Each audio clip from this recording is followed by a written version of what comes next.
Welcome to Worthington Home. I'm Chris. Today I'm posting a bonus video. I usually do thrifting and haul videos, but today I wanted to grant a viewer request to share information about how my online eBay store has been doing, and specifically what has been selling. So this episode is going to be dedicated entirely to that topic, but don't worry, if this topic is not for you, I will be back with my regular content on Wednesday and Friday as usual. But if you're interested in learning more about what's been selling, stay tuned because I'm going to share that information with you next. The very first item I sold as an eBay reseller was this Jane Eyre book. It's part of the junior library collection, and this one sold really quickly for me for $12.99. This included free shipping because when I checked the comps on eBay, the versions that sold were the ones that included free shipping. I usually keep that separate, and that's really important, especially when you are selling a lot of breakable objects. They have to be wrapped really well so they don't break in transit, and the more you wrap things, the heavier they are and the more expensive they are to ship.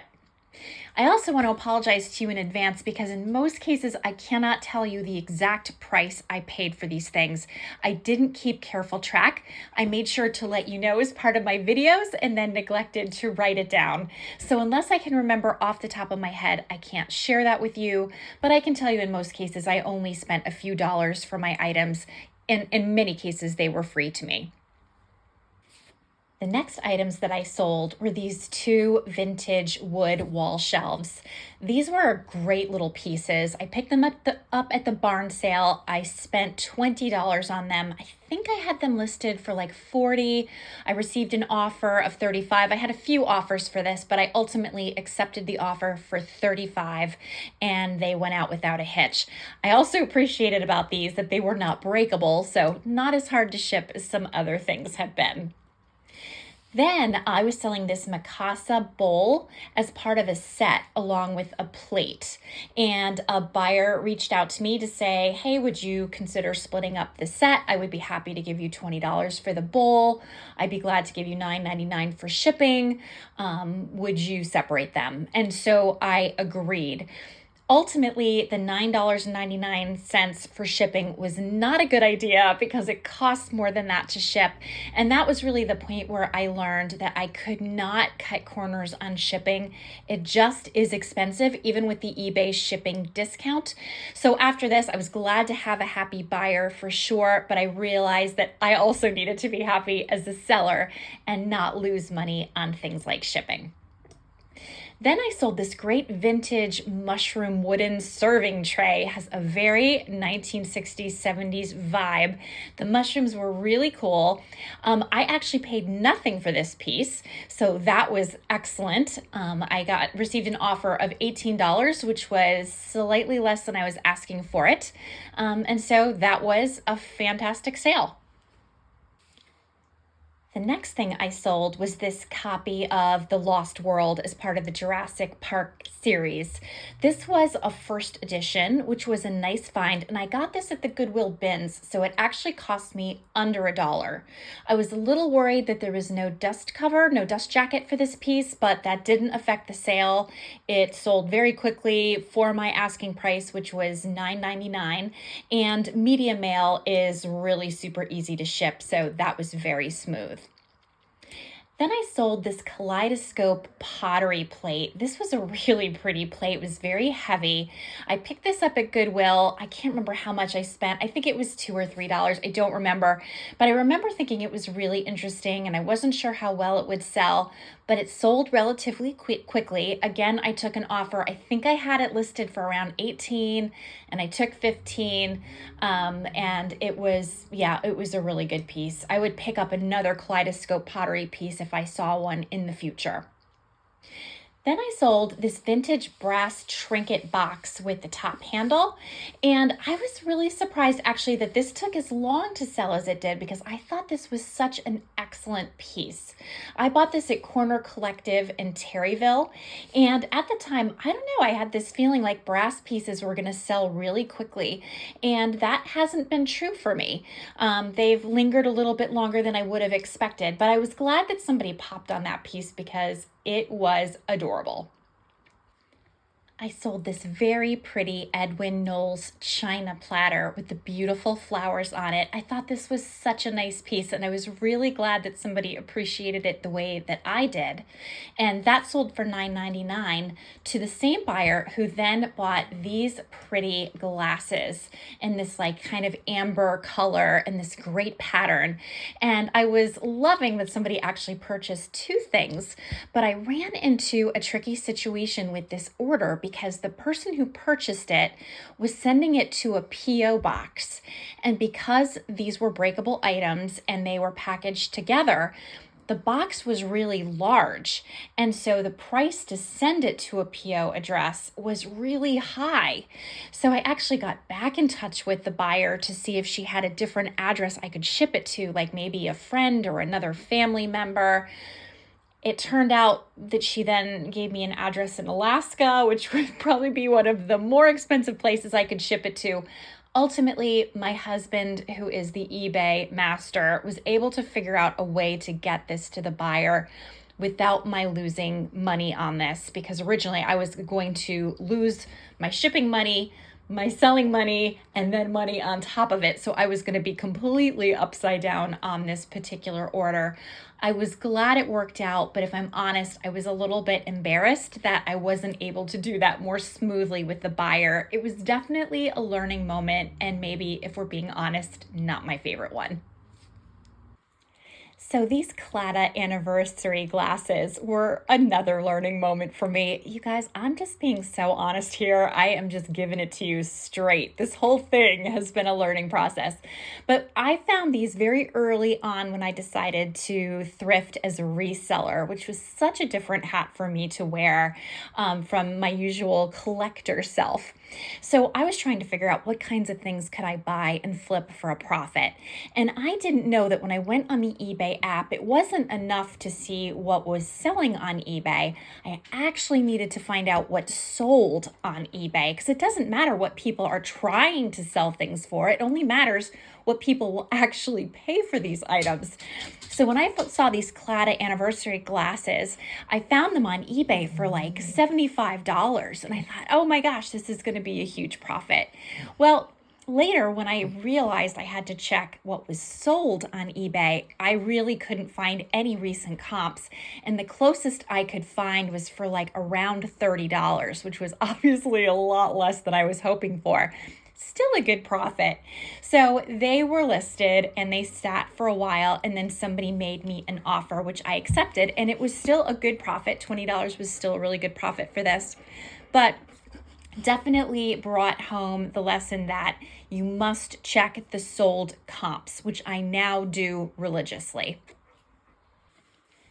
These candlesticks were so cute, and this is kind of a sentimental item to me because I don't know if you watched my video where my husband showed me how to clean up brass using Brasso and some steel wool, but we had a really good time in the basement figuring out how to bring these two pieces back to life. I didn't pay anything for them. They came to me for free, but they were in really rough shape. And as I said, we had a really good time cleaning these up and making them presentable. For a minute, I thought about keeping them myself, but ultimately I decided to let them go. And I'm really glad they went to someone who will hopefully enjoy them. And $30 was a good profit for me because there was no expense in picking them up. Then I sold this Waterford crystal picture frame. Oh my gosh, this frame sold in, I'd say, under 10 minutes. I think I had originally listed it for $50, and then the seller made me an offer and I countered, and we went back and forth a little bit. And then she sent me a really nice message, and I am nothing if not a sucker, let me tell you that much. And she basically said how she had always wanted one of these and she would like to give me the full asking price, but because the shipping was so high, it just wasn't in her budget. So she was hoping I might consider her highest offer, which was $42, and as much as she could afford. And that just, I don't know, tugged at my heartstrings. I didn't pay anything for this. I acquired this piece for free. So I was very happy to give it to her. And again, it felt good to know that it was going to somebody who was going to really appreciate it. Similarly, I listed this vintage Blue Ridge pottery teapot, and this didn't cost me anything either. This also sold very, very quickly, and I know now that I should have asked for more for this. I should not have let it go for $23. I didn't know that much about Blue Ridge pottery at that point. To be fair, it wouldn't be worth a lot more than that, but it would have made more sense to hold out for 30, 35 for this. Regardless, seeing that I paid nothing for it, it was a pretty good profit and I was happy to have it. This sombrero glass is funny because I don't know. I bought it at a point when I would go thrifting and felt like I had to bring home a pretty big haul every time. And so I picked this glass up at the last minute and I brought it home. And as I was looking at my haul, I was like, what have I done here? This is so silly. You know, it's one little orphan glass. This makes no sense. It's going to sit in storage forever. And no sooner did those thoughts leave my head than I had an offer. It was less than what I was asking for. I wasn't asking for that much for it. It was $4.44. I think I paid 99 cents or $1.99 for this glass. So when you talk about no profit, this really wasn't worth selling at all. But you know, I was glad that it moved so fast so it didn't stick around to haunt me and say, girl, what were you thinking? So since then, I have definitely taken more time to think about whether something is worth picking up, because once you bring it in the house, you wash it, you photograph it, you list it, you ship it, you need to make enough profit for all of that to be worth your while. And so it's important to be a little bit selective. I will say I have not made a mistake on that scale again. I don't think I will. That said, it was a kind of a cool vintage barware piece. So I'm glad it found its way into the hands of somebody who was looking for it. This vintage Karak Roadrunner tray was a tough one. And if I'm honest, I think this is the only thing I've sold that I truly regret having let go of. I had really thought about keeping this piece. I loved the colors, and I was going to put it in the study. I had the perfect spot for it. And the only thing that prevented me from doing that was there wasn't like a really super easy way to hang it. There was like no hanger on the back. I would have needed to get a plate rack or done something to make that work. And to be honest, at that point, I just couldn't be bothered. But since then, I have just thought a million times how nice that would look. And every time I see a Karak piece, I think, I should have kept the Roadrunner. By the way, if you watch The Antiques Nomad, and if you don't, you should, because it's a really fun channel. And George, the Antiques Nomad, is borderline a genius. He calls these pieces Karak. I say Karak. So is it tomato? Is it tomato? I mean, probably we should follow the advice of George because he's the Antiques Nomad and I'm just some crazy old lady. So let's listen to George, pronounce things the right way. We'll say Karak and sound a little bit more intelligent. I really liked this solid brass shell planter. This was a really good piece. It wasn't very big, but it had a lot of personality. I purchased this at Corner Collective in Terryville, and I absolutely loved it. I had so much fun staging it for my YouTube video, and it was just a great piece. It took a little while to sell, which surprised me, but eventually found its way into the right hands for $20. So it wasn't a humongous profit, but I think I pretty much doubled my money on that. So you can't complain about that. This red anchor hawking oyster tray, oh my gosh, it was so beautiful. It was huge. It had this great shine, lots of pretty details, no damage on this piece. It was really a good one. It sold relatively quickly for $22.50. Again, I think we negotiated and I took a little less than asking price, which was fine. I was still very happy with it. And it was a tough one for my husband to ship. He was definitely not loving shipping that piece, but we got it done. The next thing that I sold was this yellow Coach bag, and this one was a little bit frustrating because it sold super fast to somebody who then proceeded to totally ghost me, never paid, never contacted me. And so it was set up as sold awaiting payment on eBay while I just waited and waited for something to happen that never did. So ultimately, I had to cancel this order and then relist the bag. And fortunately, I did get another offer. I was asking more money for this piece originally.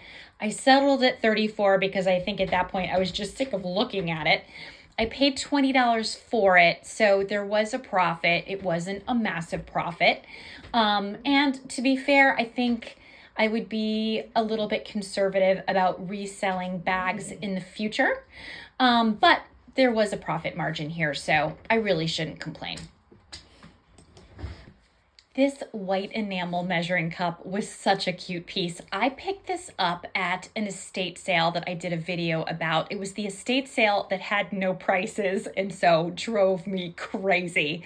So I really couldn't tell you how much I even paid for this because it was sort of bundled and very confusing, but it sold pretty fast and it was nice because it was unusually large for what it was. And so I think somebody got a really good deal there and is hopefully enjoying the piece. I sold this Kate Spade frame. This was something that I thrifted, and this piece was really cute. I don't know how well you can see, but there was like a little silver bow detail at the bottom. $8 is less than I was hoping for it. I dropped the price a few times before I finally got an offer, and I think frames can be a tricky sell unless they are a particular name brand or something that's generally very coveted, but I didn't pay that much for it. There was a profit. It was a modest profit, but that's okay. This vintage lace making pillow was so cool, and this came out of an estate sale, so I didn't pay anything for this. We actually got paid to do the estate clean out. And so this ultimately was part of an auction, not a buy it now. I usually do buy it now options for my eBay sales. This one was an auction, and it just kept creeping up and up and up until it finally sold for $153.71. And I hope whoever got it is really going to enjoy it because it's not something that you see every day, that's for sure. This platter doesn't look all that special from the photograph, but it actually has these really pretty bluebirds on it, and it is a sweet piece. It is incredibly heavy though, and I have to say, my husband shipped this for me, and it almost pushed him right over the edge. After he shipped it, he was like, please don't buy any more of these massive heavy platters because shipping them is so awful. And it was really, really heavy. That's why the shipping was so high on this piece, but I paid nothing for it. So the $30 was pure profit. And although the shipping was high, and again, it had to be, it was just a very heavy piece and had to be super well wrapped. Somebody paid full price for it, and I hope that person is using it in good health. This vintage handmade granny Afghan was actually purchased by a viewer, which I loved. She made an offer on this. I got this out of an estate clean out, so I didn't pay anything for it, but I did very painstakingly wash it. And then of course I photographed it for eBay. But she contacted me with a message saying, I love your channel and this is a great piece. And I'm making you this lower offer than what you're asking for it because the shipping is kind of high. And of course the shipping was kind of high because again, wrapping a piece like this, it's not gonna break, but it's awkward and heavy and you don't wanna get it wet. And so it has to be done just right. But I was so touched that she reached out to me and I really appreciated that she was a viewer. So I was really glad to negotiate with her. And I think I will always remember this particular sale with a lot of fondness because, again, a viewer purchased it and that just meant a lot to me. This was a pretty straightforward piece. It was just a Rubbermaid blue pitcher, just a very utilitarian piece. I picked this up at a thrift store for not a lot of money. And it was funny because I was with my husband. I think we were driving somewhere and the person made me an offer and the offer was really low and I countered and I thought, oh gosh, there goes the sale because it seems like every time I counter offer or almost every time I counter offer, the sale just just falls through. I never hear from the person again. So I was sort of kicking myself. And just as I was, really feeling pretty down about it, the person came back with another counter offer that I could live with. And it's so funny because really at the end of the day, you're haggling over very small sums of money. I mean, this was ultimately a $12 piece. I think I made no more than $10 on it.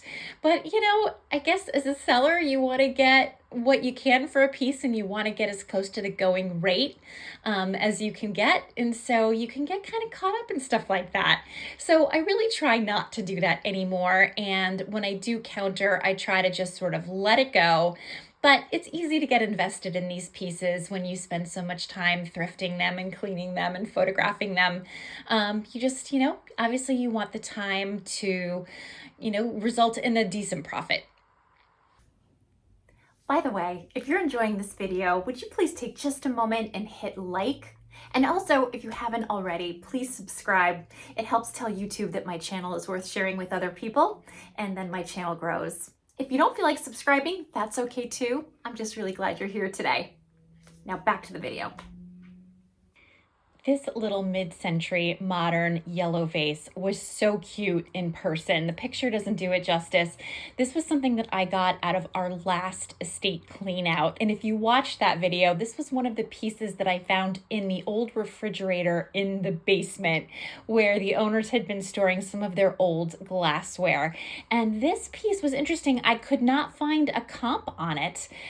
So I listed it, I think I listed it for a little more than $14.99, and I got this offer, and it was a very quick sale, and I was really glad to have it. And I hope the person who bought it is enjoying it because it is just a really fun piece. This little Asian vase I paid nothing for, and again, I couldn't really find a comp on it, so I wasn't that confident that it was going to sell, but it did, and it sold pretty quickly. And even though $15 isn't a lot of money, it was all profit, so it worked out great for me. This Mikasa platter was a companion piece to the bowl I showed you earlier, where the buyer asked to separate the two. And so eventually the platter did get purchased. And at this point, my husband, again, who shipped this for me, said, I thought you weren't going to get any more big platters. And so I had to say, no, this one is something I purchased a while back before we had the no big platter conversation. So you can't hold this one against me. But anyway, very pretty platter. We negotiated. It only went for $9.99. So I don't think I made much of a profit on this one at all, but I let myself off the hook for some of the things I bought early on when I was still kind of learning prices and how everything works. And so that's okay. These very cool Anchor Hawking turquoise glasses came out of the second estate clean out that we did, so I didn't pay anything for them. There were so many watchers for this set of glasses, and I kept thinking, when is somebody going to pull the trigger on this? And finally, somebody did, and I was very happy to get $27.50 for it. I think we negotiated just a tiny little bit. I think I was asking for $30, so I got pretty close to what I was hoping for that set. Then I sold this pink Coach bag, and this one really sat for a while. I finally got an offer. The person offered much less for it than I was willing to take. I countered, the other person countered, I countered again. Ultimately, the person reached out and said, listen, the reason why I'm offering you less than you're asking is because there's some pen marks inside the bag, and that's decreasing its value. And so we were able to land at $30, and that was fine. I paid $20 for this bag, and I spent some time kind of cleaning it and putting it together so it was in good shape. So, it was fine. I'm glad it sold. Will I buy another bag soon? No, not unless it is really inexpensive. I think $20 is probably more of an investment than I would make again, unless the bag was really pretty special.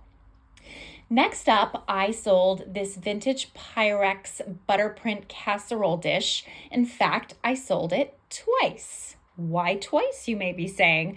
The first time I sold it, the person made me an offer that I accepted. And then the person got back to me the next day and said, "Oh, so sorry. I made an offer for two people for the same piece, and the other person accepted a lower offer than you did. And so I'm going to have to cancel my purchase," which really annoyed me. I just thought that was very unfair.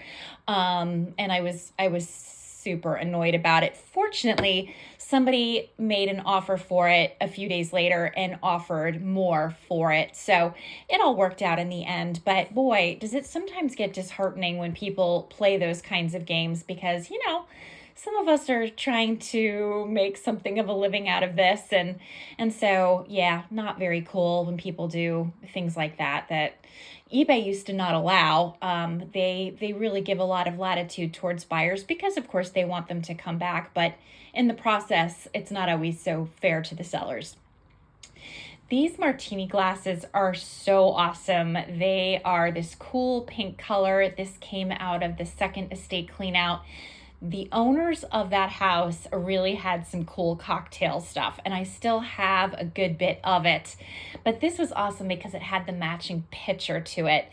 And this also had a lot of watchers before somebody finally purchased them, but they did pay full price.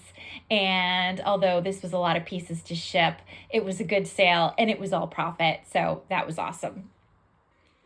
These corn on the cob holders were really nice, and I had originally purchased them with the idea of keeping them.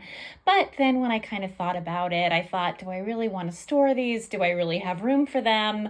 I think I'll let them go. And so I did get an offer. Somebody paid $19.99 for them, which really reflected a pretty small profit for me because I think I really overpaid for them when I originally purchased them. I think they ended up costing me around $15. So talk about a modest profit. It really was. And I think it really taught me that I have to be careful about how much I pay for something, especially because a lot of the chain thrift stores sell each piece separately. And so when you add up those separate pieces, even though the separate pieces aren't that much, the total sum can be more than makes sense when you go to sell things as a set, if that makes sense. But anyway, it was a sale, and a sale is always a good thing. These shot glasses were so cool. I found these at Goodwill, and they were 99 cents each. Originally, I had found three of them, and sadly, I broke one of them. It's one of the only things I purchased that I personally have broken, and I was just bummed about it because they comped so high. So again, I paid 99 cents for these. They sold on auction for $113.61. So what an amazing profit. These are George Briard glasses, and they're extremely collectible, which is why I did an auction instead of a buy it now. And it was so much fun watching the price just rise and rise and rise. And I was absolutely thrilled with that sale. This cut to clear cranberry platter was actually something that was in my own collection. It was a very pretty piece, and I decided to let it go because I just didn't use it that much, and because it was so big, it was kind of hard to store, and I just found that I wasn't reaching for it that much.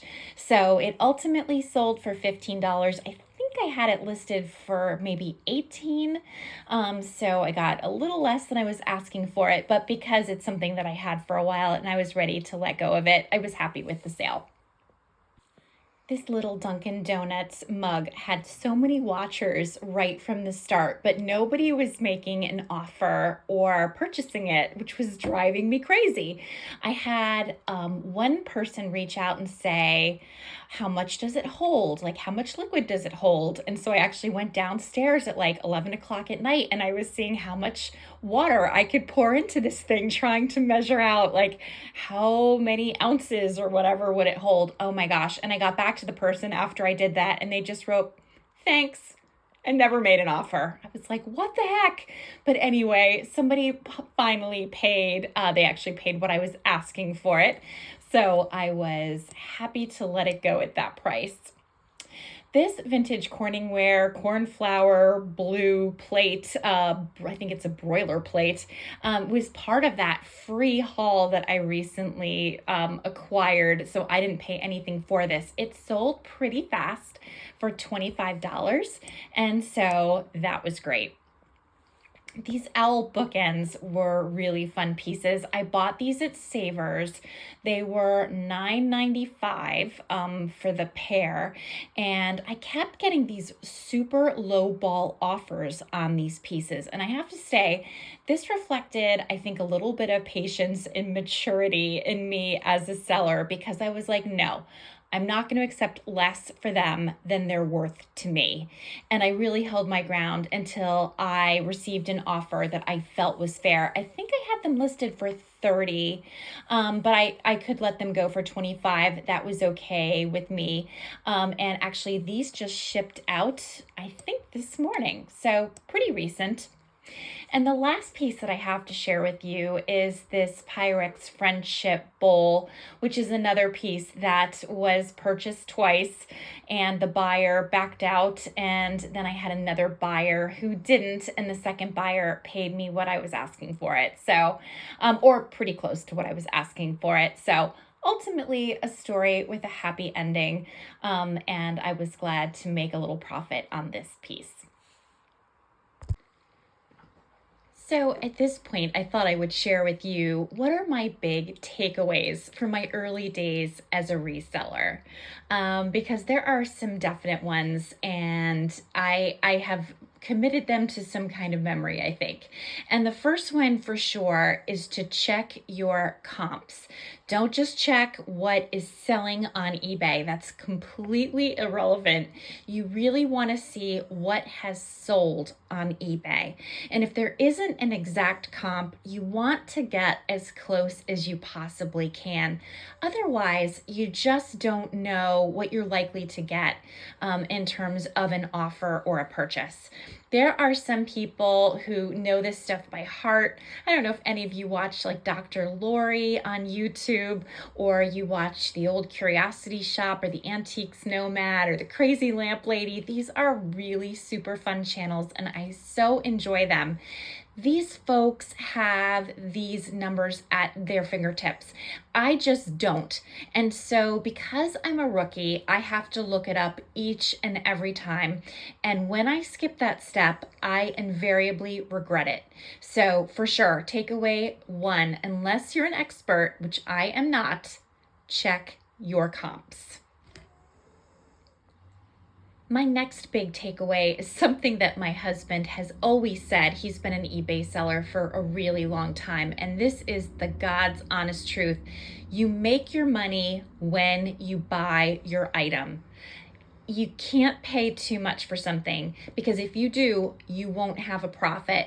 And the best item to sell is the item you paid nothing for, because then it's pure profit. And again, this is something that my husband has said for years, and I have really found this to be true. You can have a great sale, you can sell something right away, but if you paid $20 for it and you're only getting $25 as a purchase price, you just haven't made a lot of money. And maybe for you, it's not enough money to justify the time you put into it.